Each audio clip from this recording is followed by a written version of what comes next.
देखिए आपकी कहानी है अंधेर नगरी। एक आपने कहावत सुनी होगी, अंधेर नगरी चौपट राजा, तकासेर भाजी तकासेर खाजा। बड़ी पुरानी कहावत है, गांव देहातों में आप सुनते आए हैं अपने बड़े बुजुर्गों से, और बड़ी शिक्षाप्रद कहावत है। आज ये कहानी हम आपको, चूंकि आपके कोर्स में भी है, इसलिए आज ये कहानी हम आपको पूरी सुनाएंगे। आप ध्यान से सुनिए, शिक्षाप्रद कहानी है। भारतेंदु हरिश्चंद्र का नाम किस किसने सुना है? भारतेंदु हरिश्चंद्र हमारे बड़े अच्छे लेखक रहे हिंदुस्तान के, 19वीं शताब्दी के थे, और इन्होंने बहुत कुछ लिखा है, नाटक, कथा, कहानी, बहुत सारी चीज़ इन्होंने लिखी हैं, और बड़े अच्छे लेखकों में इनकी गिनती रही है। भारत का गौरव है भारतेंदु हरिश्चंद्र। 1850 में इनका जन्म हुआ था और 1885 में इनकी मृत्यु हो गई थी। मात्र 35 वर्षीय जिए थे, 35 साल में ही बहुत कुछ ये देश को दे गए। खड़ी बोली को इन्होंने स्थापित किया। ये जो शुद्ध हिंदी जो हमारी किताबों में हम पढ़ते हैं ना, ये खड़ी बोली का प्रचार इन्होंने बहुत किया। शुद्ध हिंदी में, खड़ी बोली में इन्होंने बहुत सारे अपनी रचनाएं करी और वो बहुत पॉपुलर हुई और उससे भाषा का विकास हुआ। तो उन्हीं की ये रचना थी जो इतनी प्रसिद्ध हुई कि हर आदमी के जबान पे अंधेर नगरी चौपट राजा आ गया। अब ये कहानी सुनिए। एक महंत जी थे, उनके 2 चेले थे, एक गोवर्धन दास, एक नारायण दास। तो महंत जी और दोनों चेले घूमते घूमते एक नगर में पहुंचे, और वहां जाके गुरुजी ने कहा कि भाई चलो भिक्षा मांगो, भिक्षा मांगो। गुरुजी कहाँ भिक्षा मांगे?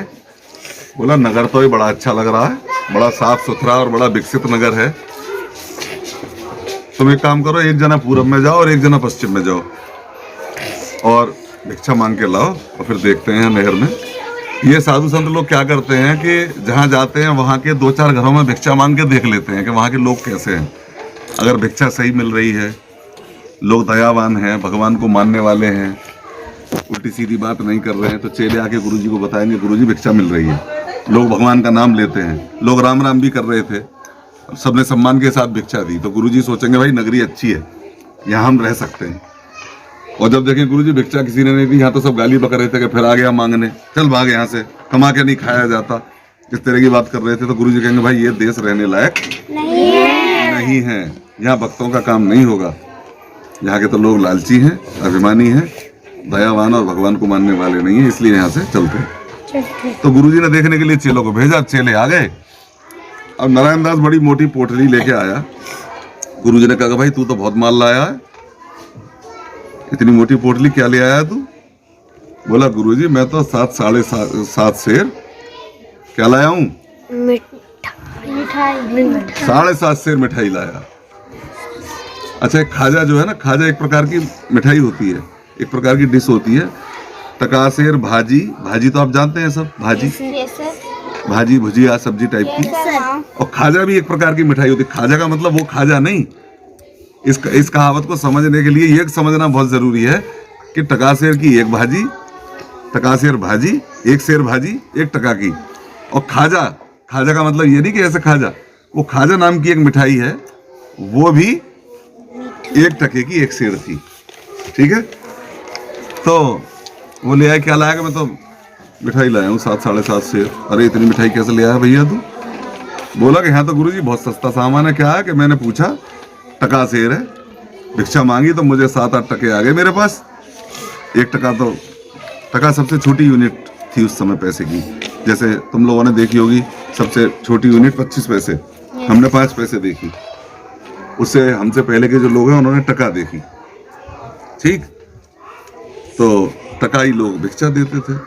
7-8 टके उस पे हो गए, तो उसने क्या किया, मिठाई का भाव पूछा, भूख लगी थी कि भैया मिठाई किस भाव है? क्या टका सेर है? तो उसने लगी धर दे 7-8 किलो, 7-7.5 सेर मिठाई ले आया। अब लेके गुरुजी के पास आया। गुरुजी बोले कि भाई 1 टका की 1 सेर मिठाई? बोले ये नगर जो है रहने योग्य नहीं है, चलते हैं यहाँ से। तो नारायण दास, गोवर्धन दास बोला जो मिठाई लाया था कि गुरुजी आप कैसी बात कर रहे हो, ये तो बढ़िया नगरी है, यहाँ तो रहना चाहिए, भिक्षा भी टके में मिलती है और 1 टके में सब चीज़ मिल जाती है। एक भाजी ले लो, कुछ भी ले लो, टके से मिलती है सब चीज़। तो ये तो ऐसी जगह, यहाँ तो रहना चाहिए, आप कह रहे यहाँ से चलो। बोले अरे नहीं बेटा, तू जानता नहीं है, अभी ये जगह रहने योग्य नहीं है, तू मेरी बात मान, तू अभी बच्चा है और यहाँ से चल। वो बोला कि नहीं मैं नहीं जाऊँगा। वो गुरु जी की बात उसने नहीं मानी, बोला मैं तो यहीं रहूँगा, ऐसी जगह कहाँ मिलेगी जहाँ भिक्षा भी बढ़िया मिल रही है और सब चीज़ इतनी सस्ती मिल रही है। गुरु जी बोले भाई हम तो रहेंगे नहीं, तू नहीं मान रहा, तेरी मर्जी। और गुरु जी अपने बच्चे को, दूसरे को, नारायण दास को लेकर चले गए। गोवर्धन दास वहीं रह गए। अब गोवर्धन दास रोज भिक्षा मांगे और रोज खावे, खा खा के गोवर्धन दास मोटे हो गए खूब। अच्छा, उधर एक घटना क्या घटी कि जो वहां का राजा था, उसके राजा के पास एक आदमी आया रोता हुआ और आके बोला कि महाराज मेरे घर की दीवार गिर गई और दीवार में मेरी बकरी मर गई और एक ही बकरी मेरे पास थी और मैं तो बर्बाद हो गया महाराज। करे तेरी बकरी मर गई कैसे? कि महाराज उस राज ने वो बनाई थी दीवार, कमजोर दीवार बना दी, इस वजह से मेरी बकरी मरी। बोले बुलाओ उस राज को जिसने दीवार बनाई है। राज को बुलाया गया। क्या बात हो गई भाई? राज बोला कि महाराज मेरी कमी नहीं है, ये तो जो चूना इसने डाला था, भिस्ती बोलते हैं, भिस्ती, जो चूना ऊना पानी वानी देता था मजदूरी, भिस्ती बोलते थे उसको, कि भिस्ती ने इसमें चूने में पानी डाल दिया ज्यादा, इसीलिए मसाला पतला हो गया और महाराज दीवार गिर गई। और राजा बोला कि ठीक है इसको छोड़ दो, राज को, भिस्ती को पकड़ लो। भिस्ती बोला महाराज मेरी कोई कमी नहीं है। क्यों? कि जिसने मशक बनाई थी कसाई ने, मशक होती थी उसमें पानी भरते थे, पहले पानी उसी में भरा जाता था, जब एक कनस्तर बाल्टी वाल्टी वह सब नहीं होती। कि महाराज मशक बनाई कसाई ने तो वो ज्यादा बड़ी बना दी, मेरी गलती नहीं है। अगर वो छोटी मशक बनाता तो छोटा पानी आता, अब बड़ी मशक बना दी, वहां में पानी ज्यादा आ गया, मुझसे ज्यादा पड़ गया, महाराज मेरी गलती नहीं है। महाराज बोले ठीक है इसको छोड़ दो भिस्ती को, अब मशक बनाने वाले कसाई को पकड़ लो। कसाई पकड़ लिया। हाँ भाई बता तेने इतनी बड़ी मशक क्यों बनाई? कसाई बोला महाराज मैंने मशक बड़ी बना दी, इसमें गलती मेरी नहीं है। कि फिर किसकी गलती है? तेरी नहीं है तो? कि महाराज इसमें गलती है गडरिया की। क्यों गडरिया क्या गलती इसमें? कि महाराज एक टके में उसने मुझे इतनी बड़ी भेड़ दे दी है, एक टके में कोई इतनी बड़ी भेड़ आती है, छोटी भेड़ आती है, छोटी भेड़ अगर ये मुझे देता तो छोटी मशक बनती, भेड़ को मार के उसकी खाल काट के मशक बनाई जाती है, बाल उसके बेच दिए जाते हैं। तो महाराज इतनी बड़ी मशक इसने दे दी मुझे एक टके में, तो मैंने बड़ी बना दी और उसकी वजह से ज्यादा पानी आ गया और ज्यादा मसाले में पानी मिल गया और दीवार गिर गई, मेरी क्या गलती है? राजा बोला कि ठीक है इसको छोड़ दो, गडरिया को पकड़ कर लाओ, गडरिया दोषी है। गडरिया को पकड़ कर लाए। क्यों भाई तेने एक टके में इतनी बड़ी भेड़ कैसे दे दी? गडरिया बोला महाराज इसमें मेरी गलती नहीं है। फिर किसकी गलती है भाई? फिर किसकी गलती है? कि महाराज हुआ ये कि मैं भेड़ लेके बैठा था और तभी कोतवाल साहब आ गए, कोतवाल साहब की सवारी आ गई बड़े शानो शौकत से, और महाराज मैं डर के मारे वहां से जल्दी में जो मेरे पल्ले पड़ी 1 रुपए की, एक टके की, ये बड़ी वाली भेड़ देकर भाग गया। मैं डर के मारे महाराज जल्दी में सब बेच दिया, जिसके जो पल्ले लगी, मैंने ज्यादा विचार नहीं करा, तो इसमें मेरी गलती नहीं है। तो राजा बोले कि ऐसा करो इसको छोड़ दो, ये सही कह रहा। कोतवाल को इतनी शानो शौकत से सवारी निकालने की क्या जरूरत थी? आदमी डर गया, बोला ठीक है इनको छोड़ दो, कोतवाल को लाओ पकड़ कर। कोतवाल बोला महाराज मेरी सुन लो, मेरी गलती नहीं। बोला कुछ नहीं, सब ऐसी कर रहे हो, मेरी गलती नहीं है, तुम्हें फांसी होगी, है न्याय होकर रहेगा, बकरी मरी है किसी आदमी की, तुम्हारी वजह से मरी है, तो महाराज फांसी होगी। अब कोतवाल तो परेशान हो गया।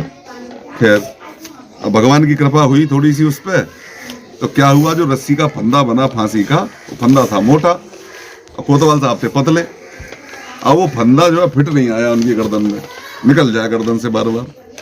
कोतवाल साहब बोले कि भाई फांसी का नियम ये है कि एक बार जो फंदा बन गया, तैयार हो गया, और एक बार जो समय निश्चित हो गया, अगर उस समय पर फांसी हो गई तो हो गई, और अगर उस समय पर नहीं हो पाई तो फिर दोबारा फांसी नहीं होगी। ये नियम है फांसी का, आज भी है।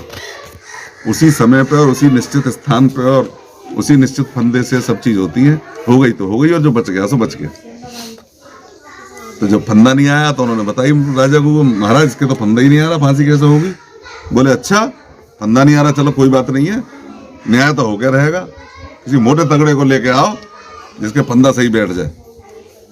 गए और भैया गोवर्धन दास गांव के बाहर बैठे बैठे भजन कर रहे, लड्डू खा रहे, चकाचक गोल हो रहे खा खा के। सिपाहियों ने गोवर्धन दास को पकड़ लिया कि भाई पूरे राज्य में इससे मोटा आदमी नहीं है, ले चलो। अब गोवर्धन दास के भैया मैंने क्या करा? कि तैने कुछ कराया नहीं करा, लेकिन फांसी तो होनी है, फांसी होकर रहेगी, बकरी मरी है, राजा का आदेश है, न्याय होकर रहेगा। अब तो गोवर्धन दास ऊपर का दम ऊपर, नीचे का नीचे। करे गुरुजी बचाओ, उसे गुरुजी की याद आई कि गुरुजी मैंने आपकी बात नहीं मानी, इस कारण से आज मेरे संग ऐसा हो रहा है। आपने सही कहा था कि ये नगर रहने योग्य नहीं है। अगर मैं तभी आपकी बात मान लेता और यहाँ से चला जाता तो आज मेरे साथ ये ना होता। हाय गुरुजी, हाय गुरुजी। गुरुजी को पुकारने लगा। अब गुरुजी तो अंतर्यामी होते हैं, ये साधु संत बड़े पहुंचे हुए होते हैं, भगवान के बड़े नजदीक होते हैं, उन्हें आभास हो जाता है। अब गुरुजी आ गए थोड़ी देर में। आगे गुरुजी ने पूछा क्या हुआ गोवर्धन दास, क्यों परेशान हो गए? अरे गुरुजी बचा लो, बस मुझसे गलती हो गई, मैंने आपकी बात नहीं मानी। जो गुरुओं की बात नहीं मानता, अपनी चलाता, उसकी यही दशा होती है कि मैंने आपकी बात नहीं मानी गुरुजी, और आज मेरी ये स्थिति है, मैं फांसी पर चढ़ने जा रहा हूँ। वो गुरुजी अब नहीं करूंगा गलती, कैसे ही अब क्या बचा लो। गुरुजी बोले चल कोई बात नहीं। सिपाहियों से बोले कि भाई हमें अपने चेले को कुछ उपदेश देने हैं, मरने से पहले अंतिम इच्छा पूछी जाती है, तो हम कुछ उपदेश देना चाहते हैं जिससे कि शांति से मर जाए, इसका भला हो जाए। हाँ दे दो गुरुजी उपदेश। तो गुरुजी ने चेले के कान में थोड़ी देर बात कर ली, कुछ बता दिया। और जब बता दिया, सिपाही बोले भाई क्या कान में बात कर रहे हो? हो गई जो बात होनी थी, जो उपदेश दे दिया आपको, चलो। गोवर्धन दास बोला भाई जल्दी ले चलो अब मुझे फांसी चढ़ना है। सिपाही बोले अरे इसकी कैसे, अभी तो ये रो रहा था, अब कह रहा फांसी चढ़ना है। कि नहीं जल्दी ले चलो, टाइम निकला जा रहा है। गुरुजी बोले नहीं गोवर्धन दास तुम नहीं जाओगे, हम जाएंगे। अरे गुरुजी आप नहीं जाओगे। नहीं हम तुम्हारे गुरु हैं, हम जाएंगे, पहले हमारा हक है। अब तो इस तरह की उनमें बात हुई, बहुत देर हो गई, तो सिपाही बोले यार माजरा के आगे तो दोनों एक दूसरे को कह रहे हैं फांसी चढ़ने को। सिपाही बोले पूछो तो सही क्या बात है। बोले भाई तुम ये कह रहा है मैं जाऊंगा, तुम कह रहे हो मैं जाऊंगा, मामला क्या है? आखिर ऐसा मामला क्या है? वो बोला उसका गुरुजी के मामला ये है कि ये फांसी इतनी शुभ घड़ी में हो रही है कि जो कोई फांसी चढ़ेगा इस घड़ी में सीधा स्वर्ग जाएगा। इसलिए मैं अपने चेले से कह रहा हूँ, यही बात मैंने कान में बताई थी। मैंने बहुत बढ़िया घड़ी में फांसी, मरना तो सबको है ही, लेकिन इतनी बढ़िया घड़ी में फांसी हो रही है कि अगर इस घड़ी में तू चढ़ गया तो सीधा स्वर्ग जाएगा। इसलिए तू मत चढ़, मैं चढ़ूंगा। मुझे भगवान का भजन करते करते बहुत दिन हो गए, मैं स्वर्ग जाऊंगा। और चेला आया कह रहा है गुरुजी अब तो मैं ही जाऊंगा जो स्वर्ग जा रहे हैं। तो बोला कोतवाल कैसे, हम यहाँ के कोतवाल हैं, तुम नहीं जाओगे, हम जाएंगे। तो जब बात स्वर्ग की है, सिपाही और जो कोतवाल खड़े थे बोले हम यहाँ के कोतवाल हैं, तुम नहीं जाओगे स्वर्ग, अब हम ही फांसी पर चढ़ेंगे, देखी जाएगी। अब वो लड़ते झगड़ते कि नहीं हम चढ़ेंगे। फिर राजा के दरबार में पहुंच गए। राजा से जाके बोले कि महाराज ऐसे ऐसा बात हो गई। कि क्या बात हुई? कि तो तीनों जिद कर रहे हैं कि हम चढ़ेंगे। सिपाही भी कहने लगे कि जी हम चढ़ेंगे, सबको स्वर्ग जाना आप तो। कोई के हम चढ़ेंगे, कोई के हम चढ़ेंगे। राजा बोले बात क्या है, बात भी बताओगे? कि महाराज बात यह है कि इस घड़ी में जो फांसी चढ़ेगा वो सीधा स्वर्ग जाएगा। तो राजा बोले अच्छा ज्यादा होशियार बन रहे हो, अगर ऐसी बात है तो हम राजा हैं आगे, हमसे ज्यादा ताकतवर कौन है? फिर तो हमारी चलेगी, अब हम चढ़ेंगे। अरे महाराज आपका नहीं, कुछ नहीं, आदेश का पालन किया जाए, फांसी का पत्ता लाया जाए, फांसी पर चढ़ाया जाए। भैया राजा का आदेश का पालन हो गया, राजा को फांसी पर चढ़ा दिया। तो इस तरह से उस मूर्ख शासक का और मूर्ख साम्राज्य का अंत हो गया। तो कहने का मतलब ये है, इस कहानी से शिक्षा क्या मिलती है कि अगर कहीं बहुत ज्यादा प्रलोभन है, कहीं नियम से हटके बहुत ऊंच नीच की कोई चीज है, अभी कोई आदमी आके तुम्हारे गांव में तुमसे हो गया कि लो भाई 10,000 रुपए ले लो, 10,000 रुपए बांट रहा कोई आदमी, तुम भाग के पड़ोगे, भूल जाओगे सब। तुम ये विचार नहीं करोगे 10,000 रुपए बांट क्यों रहा है, भाग भाग के जाओगे, हमें दे दे, हमें दे दे, हमें दे दे, लड़ोगे झगड़ोगे एक दूसरे से, पैसे ले आओगे। अब मालूम पड़ी कि उस पैसे में तो कोरोना वायरस चिपका हुआ है, सबके घर में आ गए और सबको कोरोना वायरस हो गया, सब मर गए। तो बाद में पछताना ही तो रह जाएगा। कोई आदमी किसी को क्यों करेगा? एक मोटी बात यह है, अगर सामान्य से हटके कोई बात हो रही है तो ये विचार करना चाहिए हमें कि आखिर ऐसा क्यों हो रहा है। अमूमन तो ऐसा होता नहीं है। तो अगर टका शेर भाजी यहाँ बिक रही है तो इसका मतलब क्या है? मूर्ख लोग हैं। भेड़ी बड़ी 1 टके में दे दी, खाजा 1 टके में दे दे, हर चीज का रेट 1 टका। 1 टका में कोई भी चीज ले लो, घी ले लो 1 शेर है। तो मूर्खों का ही तो देश हुआ। वहां का राजा मूर्ख हुआ और उसी की राजा की मूर्खता का फायदा उठा के गुरुजी ने स्टोरी बना के और उसी राजा को फांसी चढ़वा दिया। तो ये थी कहानी अंधेर नगरी, चौपट राजा, टका शेर भाजी, टका शेर।